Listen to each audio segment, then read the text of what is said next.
प्रधानमंत्री श्री नरेंद्र मोदी अद्य प्रातः 11:15 प्रातिभासिकतन्त्रेण 75 संख्याकाः डिजिटल बैंकिंग यूनिट्स इत्येतान् बैंकीयान् एकांशान् राष्ट्राय अर्पयिष्यति।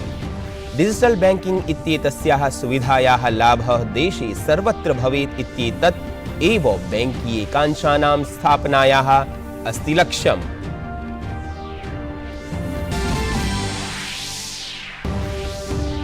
देशे प्रथमवारं हिंदी भाषायां भविष्यति MBBS इत्येतस्य पाठ्यक्रमस्य अध्ययनं।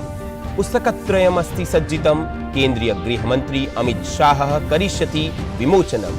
सम्पूर्णा इयं परियोजना मंदार नाम्ना भविष्यति प्रसिद्धा।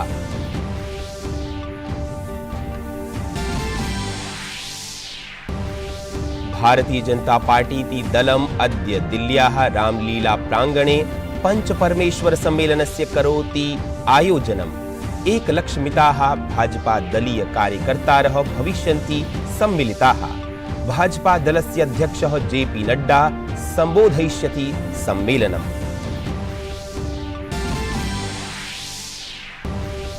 चीन देशस्य सत्तारूढस्य कम्युनिस्ट दलस्य एकदशके वारद्वयम् आयोज्यमानं राष्ट्रियम् अधिवेशनम् अद्य प्रभृति आरप्स्यते। अधिवेशने राष्ट्रपतेः शी जिनपिंग प्रशासनस्य सेनायाश्च निर्विरोध प्रमुखत्वेन अनवरतस्य तृतीयस्य पंचवर्षीय कार्यकालस्य प्राप्तेः दृश्यते प्रबला आशा। 2020-2022 वर्षीयायाः 20-20 क्षेपचक्रीयायाः विश्वचषकीय क्रिकेट स्पर्धा मालिकायाः कृते प्रतीक्षा समाप्ता। अद्य ग्रुप स्टेज इत्येताभिः स्पर्धाभिः समं भविष्यति शुभारम्भः। प्रथमे दिने श्रीलंका नामीबिया देशेन, UAE दलं च नीदरलैंडेन स्पर्धिष्येते। अपि च ISSF कनिष्ठ वर्गीयायां लक्ष्यवेध विश्वनायक स्पर्धा मालिकायां भारतीय लक्ष्यवेधकानां प्रतिभा प्रदर्शनम् अनुवर्तते। पुरुष वर्गस्य 25 मीटर मितात्मिकायां स्पर्धायां उदयवीरेण, महिला वर्गे च ईशा सिंहेन स्वर्ण पदकम् अर्जितम्।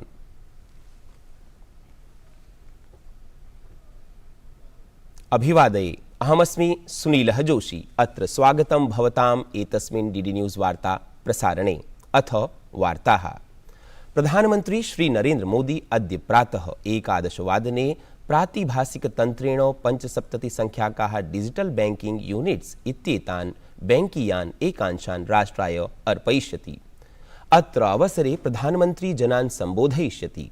प्रवर्तमान वित्तवर्षस्य केन्द्रीये आयव्ययपत्रकीये भाषणे वित्तमन्त्रिणा स्वतन्त्रतायाः 75 वर्षपूर्तिम् अभिलक्ष्य देशस्य 75 जनपदेषु 75 संख्याकानां DBU इत्येतेषां बैंकीय एकांशानां स्थापनार्थं घोषणा कृता आसीत्। डिजिटल बैंकिंग इत्येतस्याः सुविधायाः लाभः देशे सर्वत्र भवेत् इत्येतत् एव बैंकीय एकांशानां स्थापनायाः लक्ष्यमस्ति। सार्वजनिक क्षेत्रस्य 11 बैंकानि, 12 शासकीयेतराणि बैंकानि, 1 लघुबैङ्कं च अत्र पदक्षेपे सहभागं कुर्वन्ति। DBU एकांशाः देशे वित्तीयं समावेशनं भूयः अपि व्यापकं करिष्यन्ति। विधिमन्त्रिणां सचिवानां च अखिल भारतीय सम्मेलनं सम्बोधयन् प्रधानमन्त्री विश्वसनीयायाः त्वरितं न्यायव्यवस्थायाश्च कृते आह्वानं कुर्वन् प्रशासनेन उत्थापितानां पदक्षेपाणाम् उल्लेखं कृतवान्। किञ्च विधिभाषां सरलीकर्तुम् अपि सः बलं दत्तवान्। प्रधानमन्त्रिणा उक्तं यत् केन्द्रप्रशासनेन विगत 8 वर्षावधौ प्रचलिताः अप्रासंगिक 500 विधयः अपाकृताः। जब न्याय व्यवस्था समाज के साथ साथ विस्तार लेती है, आधुनिकता को अंगीकार करने की स्वाभाविक प्रवृत्ति उसमें होती ही है, तो समाज में जो बदलाव आते हैं वो न्याय व्यवस्था में भी दिखते हैं। टेक्नोलॉजी किस तरह से आज न्याय व्यवस्था का भी अभिन्न अंग बन गई है, इसे हमने कोरोना काल में भी देखा है। आज देश में ई कोर्ट्स मिशन तेजी से आगे बढ़ रहा है। वर्चुअल हियरिंग और वर्चुअल पेशी जैसी व्यवस्थाएं अब हमारे लीगल सिस्टम का हिस्सा बन रही है। इसके अलावा केस की ई फाइलिंग को भी बढ़ावा दिया जा रहा है। अब देश में 5G के आने से इन व्यवस्थाओं में और भी तेजी आएगी और बहुत बड़े बदलाव इसके कारण अंतर्निहित है, होने ही वाले हैं। इसलिए हर एक राज्य को इसे ध्यान में रखते हुए अपनी व्यवस्थाओं को अपडेट और अपग्रेड करना ही पड़ेगा। हमारी लीगल एजुकेशन को टेक्नोलॉजी के हिसाब से तैयार करना भी हमारी एक महत्वपूर्ण लक्ष्य होना चाहिए। अवसरे अस्मिन् प्रधानमन्त्रिणा देशस्य अमृतकाल महोत्सवे एकस्मै समर्थ राष्ट्राय समरसपूर्णाय समाजाय च कृते संवेदनशील न्याय व्यवस्था अनिवार्य समयत्वेन घोषितः। देश के लोगों को सरकार का अभाव भी नहीं लगना चाहिए और देश के लोगों को सरकार का दबाव भी महसूस नहीं होना चाहिए। सरकार का दबाव जिन भी बात से बनता है उसमें अनावश्यक कानूनों की भी बहुत बड़ी भूमिका रही है।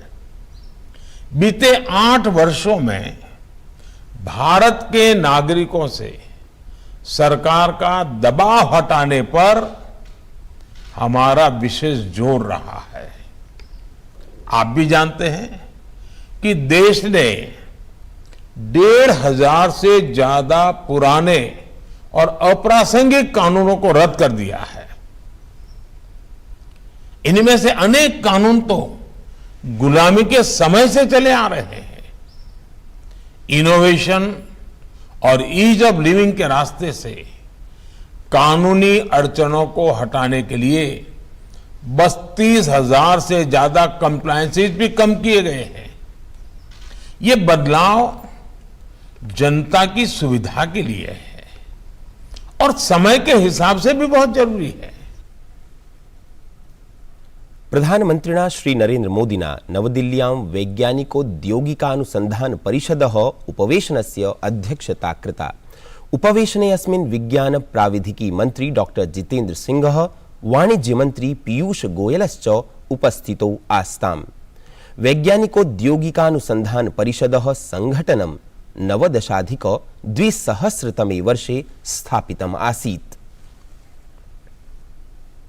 मध्यप्रदेशः देशस्य एतादृशं प्रथमं राज्यं भवितुम् अर्हति यत्र MBBS इत्यस्य पाठ्यक्रमस्य अध्ययनं केवलं हिंदी भाषायां भविष्यति।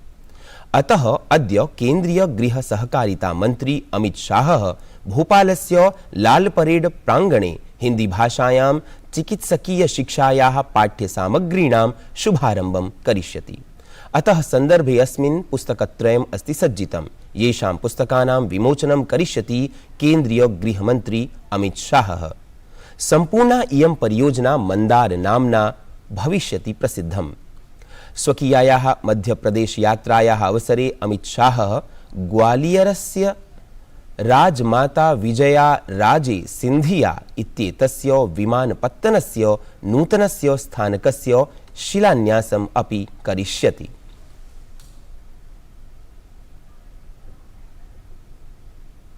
केंद्रीय गृहमंत्री अमित शाह सिरमौरे एतस्मिन् वर्षे नवंबर मासस्य 12 दिनांके आयोजयिष्यमाणाय विधानसभा निर्वाचनाय भाजपा दलस्य हिमाचल प्रदेशीयस्य अभियानस्य निर्वाचन गीतस्य हिमाचल की पुकार फिर भाजपा की सरकार इत्यस्य च शुभारंभं कृतवान्।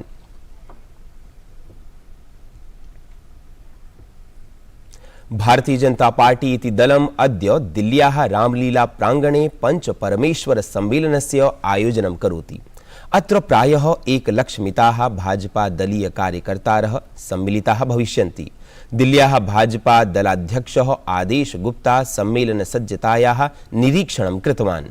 भाजपा दलस्य अध्यक्षः JP नड्डा सम्मेलनं संबोधयिष्यति। केन्द्रीयः वाणिज्यमन्त्री पीयूष गोयलः IPO इत्येतस्य सम्मेलनस्य वार्षिकस्य IPO पुरस्कार समारोहस्य च समापनसत्रे मुख्यातिथिरूपेण उपस्थितः आसीत्। श्रीमता गोयलेन वार्षिकाः IPO पुरस्काराः अपि दत्ताः। सम्बोधनावसरे केन्द्रीयः मन्त्री अवदत् यत् यदि वयं भारतं विकसितराष्ट्रत्वेन द्रष्टुम् इच्छामः तर्हि सामूहिककर्तव्यभावनायाः आवश्यकता अस्ति। 2020-2021 ICC 20-20 क्षेपचक्रीयायाः विश्वचषकीय क्रिकेट स्पर्धा मालिकायाः कृते प्रतीक्षा समाप्ता। अद्य ग्रुप स्टेज इत्येताभिः स्पर्धाभिः समं भविष्यति शुभारम्भः। प्रथमे दिने श्रीलंका नामीबिया देशेन UAE दलं च नीदरलैंड दलेन स्पर्धिष्येते।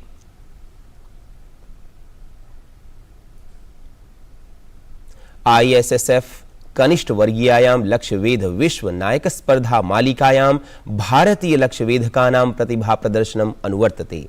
पुरुषवर्गस्य 25 मीटर मितात्मिकायां स्पर्धायाम् उदयवीरेण महिलावर्गे च ईशा सिंहेन स्वर्णपदकम् अर्जितम्। अपरतः तेजस्विन्या 25 मीटर मितात्मिकायां स्टैंडर्ड पिस्टल स्पर्धायां कांस्यपदकं जितम्।